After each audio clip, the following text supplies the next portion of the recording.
Lorsqu'on te demande d'aller égorger une chèvre ou un coq dans ton village ou bien sur le crâne de tes ancêtres dans le but de leur remercier pour tout ce qu'ils t'ont déjà apporté ou alors de leur demander de l'aide, il ne suffit pas juste d'aller égorger le coq ou bien la chèvre comme on vous a dit.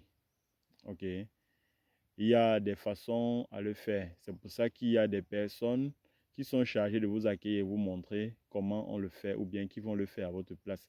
Mais lorsque vous êtes élevé spirituellement, vous n'avez pas besoin de cette personne, de ces personnes-là.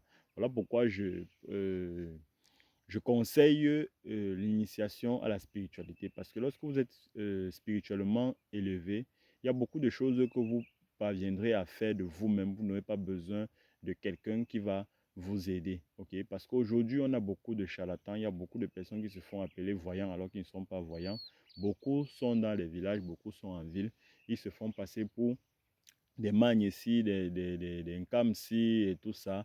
En réalité, ces choses aujourd'hui s'achètent déjà. Ok? Il y a beaucoup de personnes. Si tu n'es pas vraiment éveillé spirituellement, tu vas tomber dans les filets de ce genre de personnes. Parce qu'aujourd'hui, dans beaucoup de villages et en ville aussi, beaucoup de personnes achètent la voyance. Et du coup, quand cette personne se place devant toi, va te dire des choses, tu vas croire qu'en réalité, il a eu ce don de la naissance, alors qu'en réalité, il a tout simplement acheté. Dans mes anciennes vidéos, je vous ai expliqué comment les gens partent au Bénin, même pas seulement au Bénin, au Nigeria, dans les pays voisins, même ici au Cameroun, la voyance s'achète. Ok? Généralement, ça se fait par des initiations avec du serpent. Ok? On va vous donner la voyance avec le serpent. En réalité, ce n'est pas vous qui voyez, c'est le serpent qui voit. C'est-à-dire, on vous donne un totem qui est le serpent, et c'est ce serpent qui voit tout ce que vous allez dire. Mais vous ne pourrez pas travailler efficace, contrairement à celui qui a eu le don de naissance. Ok?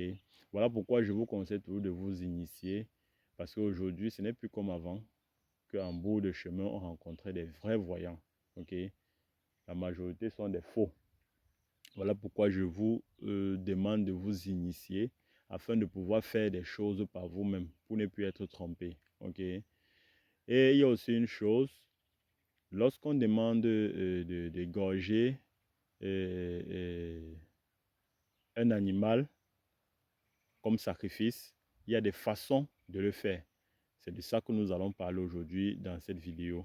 Au tep à tout le monde, moi c'est le Lion Kamit. Si tu es nouveau sur cette chaîne, n'oublie pas de t'abonner et d'activer la cloche de notification pour ne pas manquer les prochaines vidéos. Ici, nous parlons d'éveil, nous parlons de spiritualité africaine. Ok?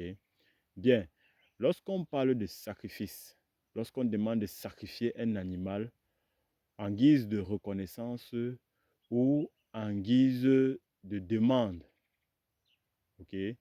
Il y a deux options de se rendre auprès des ancêtres, soit pour dire merci pour ce qu'ils ont déjà fait, pour la protection et tout, l'abondance et tout, soit c'est pour demander quelque chose, ok?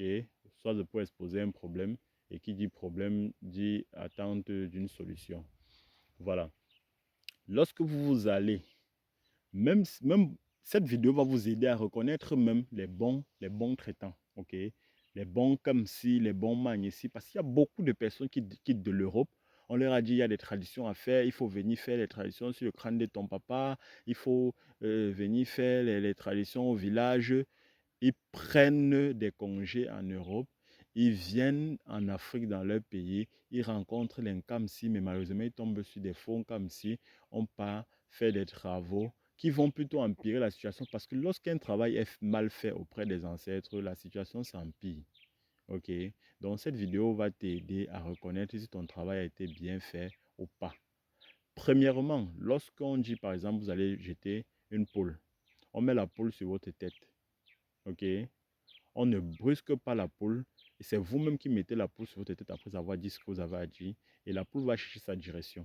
Si vous arrivez devant un comme si, il prend la poule, il parle et puis il lance la poule en l'air, sachez que vous n'avez rien fait du tout. Ce travail va être refait. Ça, c'est le premier cas. Deuxième cas, lorsqu'on demande d'égorger un coq, vous devez méditer. Au moment d'égorger le coq, si c'est vous ou si c'est la personne qui égorge, si le coq s'agite beaucoup, si le coq se bat beaucoup, même après l'avoir égorgé, si le coq se bat beaucoup, sachez que cette offrande n'a pas été acceptée. Ok? Un sacrifice qui est accepté, c'est-à-dire un coq peut-être que vous avez égorgé et que les ancêtres ont accepté, ce coq ne se bat pas beaucoup. Et vous devez aussi faire attention lorsque vous égorgez, lorsque vous sacrifiez un animal, vous ne devez pas le faire souffrir. Donc, rassurez-vous que le couteau est bien tranchant. Parce que si l'animal est étouffé, cette offrande risque d'être refusée. OK? Et vous devez vous rassurer que l'animal a été accepté. Quand l'animal est accepté, c'est vrai, tout animal a le droit de se battre lorsqu'on le sacrifie, mais si vous observez bien, si vous êtes éveillé, vous allez vous rendre compte que sacrifier cet animal n'a pas été difficile. Si ça n'a pas été difficile, ça veut dire que l'offrande a été acceptée. Mais si c'est difficile, cet animal, l'animal se bat, ou bien l'animal a eu même à s'échapper avant qu'on l'a attrapé, annulé, reporter le sacrifice pour un autre jour. OK? Ce sont des signes qui montrent que votre travail sera refusé et vous êtes appelé à reprendre ou bien alors vous aurez des complications. OK? Si l'animal déjà s'échappe avant que vous l'attrapez, il faut faire une consultation pour savoir ce qui ne va pas. Peut-être la personne qui est censée faire ce travail n'est pas présente. OK? Peut-être vous avez choisi la mauvaise personne. Les ancêtres ne veulent pas que cette personne qui vous aide à faire ce travail. Donc soyez très très vigilants. Je vais couper la vidéo ici là. On fera la suite plus tard. Je ne voulais pas avoir des longues vidéos parce que mettre ça en ligne, ça me prend du temps et c'est pas facile.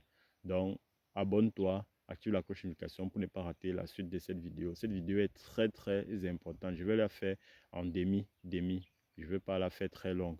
Ça va aider beaucoup de personnes qui s'intéressent à la spiritualité et qui se sont fait avoir plusieurs fois. Parce qu'il y a des gens qui vont retourner dans leur village au moins 10 fois pour le même travail. Et certains se retrouvent découragés. Beaucoup entrent dans les églises aujourd'hui, pas parce qu'ils ont perdu la foi aux ancêtres, mais parce qu'ils ont essayé plusieurs fois, ça n'a pas donné. Du coup, ils essayent de voir si ailleurs ça va donner. OK? Vos ancêtres ne vous ont pas oublié. OK? C'est juste la manière de faire. Vous avez choisi peut-être les mauvaises personnes, vous avez choisi les mauvaises méthodes pour les approcher. Il y a des méthodes pour approcher les ancêtres et ils vont vous écouter. Au top la famille.